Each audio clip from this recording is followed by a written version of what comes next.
So as part of the Data and Society, I lead the research on media manipulation, also known as disinformation, and platform accountability. And so today I want to talk to you about how does the media get manipulated, but also how are people using media to manipulate individuals and groups. And so I'm going to introduce you to some of the most cutting-edge research that we have right now, where we haven't even published on it yet, because what I'm really interested in hearing from journalists, how they react to thinking about your source material getting hacked in the way that, so I'm going to talk today about breaking news. And during crises, we have very low information, so we're all scrambling to find different forms of evidence. We all go online, not just journalists, but the police go online looking for information, as well as everybody else. So we have very high public interest, and then we have low information, and then we have a lot of mixed algorithmic signals. And that's where the people that I study also are online, which we might call, I just lump them all into the category of the trolls. And what they're really trying to do is leverage the moment of low information, high public interest, knowing that journalists and experts are looking for information, as well as the police, at those times. And so after a breaking news event happens, usually within 4 to 8 hours, if these trolls have been successful, someone, maybe even one of you in this room, has reported the wrong information. And that they're doing this intentionally. So I just want to give you a little bit of a preview of some of the reports that we already have out at Data and Society. We have a report on navigating content moderation after fake news. So we looked at, over the last year, what are platform companies' responses to, regulators' responses to fake news, civil society organizations' responses to the fake news crisis and the crisis of legitimacy and accuracy of information online. Then we also have a report on how, if we were to try to fix this using a media literacy frame, what are the challenges that we face? And one of the major challenges is we have a lack of evaluation protocols for doing media literacy. Third, we have a report on the lexicon of lies. If we're not going to call it fake news, what are we going to call it? Where does it come from? Why did propaganda studies and the institutions that were supposed to protect us from propaganda, why did they fail? So there's a lot of historical information in there, as well as our landmark report by Becca Lewis and Alice Marwick on media manipulation and disinformation online. And that one is rather long, but definitely worth starting to get through. So when I think about manipulation, I think about socio-technical systems. And I want to show you something that's very plain image of something that some of us might have done in our younger years. But we take different pieces of technology and we plug them together in ways that the original designers never intended. So here you have a record player that's playing out of a speaker. That's a normal use case. Then you have someone using the telephone to broadcast to a friend, hey, listen to this really cool new song. And when we try to understand what platform companies are doing, what we notice the most is that they don't think about how their platforms connect into other platforms.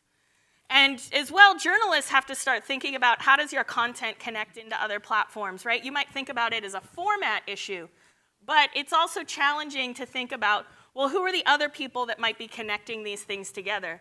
And in terms of disinformation, each one of these components, we see disinformation happen in certain ways. So something that might count as disinformation on one platform may not count as disinformation on another platform. For instance, if you put up a blog post and it's on a WordPress and nobody's really monitoring it, is it disinformation?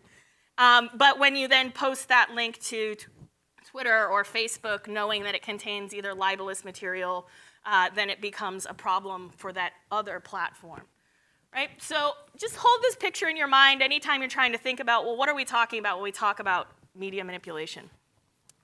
So one of the concepts that I've been working on is this idea of source hacking, which is a tactic where groups coordinate to feed false information to journalists and experts, usually during times of crisis. And I'm going to go through 2 quick examples of what I mean by this. Here's a lead. It's still online. This is a fake document that is on Twitter currently, that is a forgery saying that Maxine Waters is calling on this bank to give her a $1 million donation for her campaign in the promise that when she is reelected, she will bring 41,000 refugees to the area, and the bank will be rewarded handsomely with mortgages. Maxine Waters has tried to get this taken down from the internet. She's even added Twitter help and Twitter support and the FBI. There's been stories in Think Progress as well as the LA Times debunking this document, but it still lives on Twitter. It still lives on Reddit. And so in our lab, we went back and we traced the origins of this document.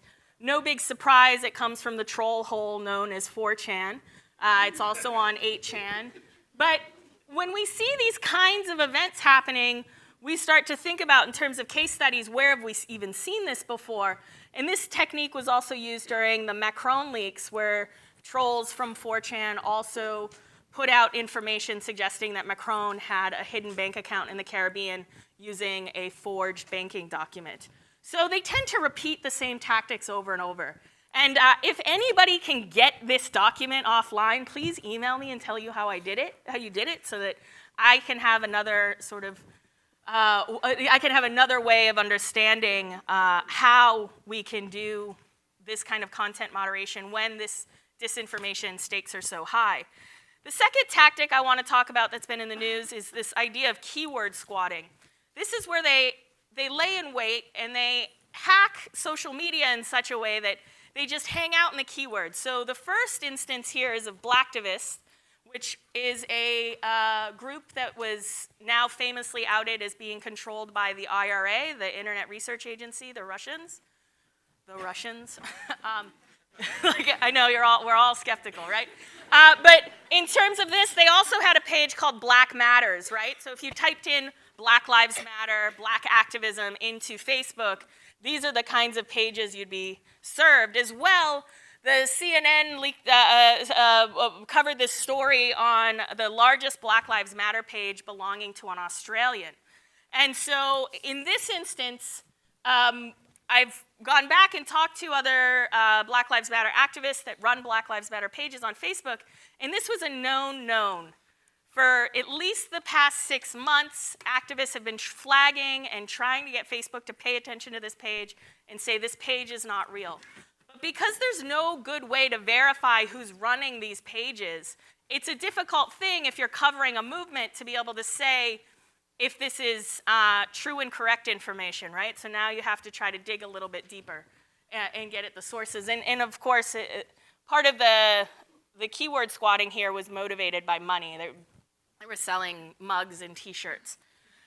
And so I just wanted to bring your attention to a few of these different techniques around keyword squatting, as well as disguising a forgery as a leak, to show you that source material is much more difficult to vet in this age than it was prior, maybe even 10 years ago, or 5 years ago, or even 2 years ago, because trolls are repeating the same tactics, using the same tactics, and they treat it as a game. And so when they win, if you cover the story and you cover the misinformation instead of covering or waiting or not publishing at all, then they take those stories and they compile them and they call them trophies, right? So what we're dealing with here is something akin to a media movement.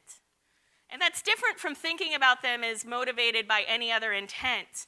If you think about them as an adversarial media movement that is really trying to destabilize the entire institution of journalism, then you are better equipped to address them and create a context in which you and your fellow journalist friends can lean on each other, create a network in order to vet this information as it's happening.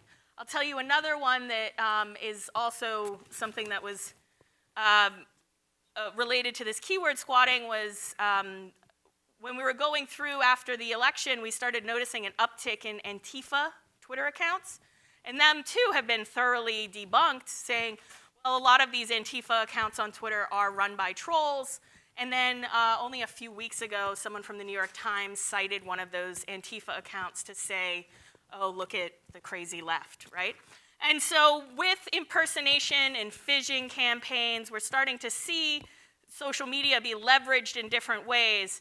And so I caution you as you enter into breaking news zones know that it's not just you looking for information, that these trolls haven't just thought about how can I leverage the moment, but they're also laying in wait around certain topics and keywords. So I'm interested to talk to you about this, and it's a new idea. It's a new thing that we're working on at Data and Society. We're working on these tactics. We're working to try to figure out what's the best way to package this threat model and give it to journalists, and so I welcome all your feedback. Thank you.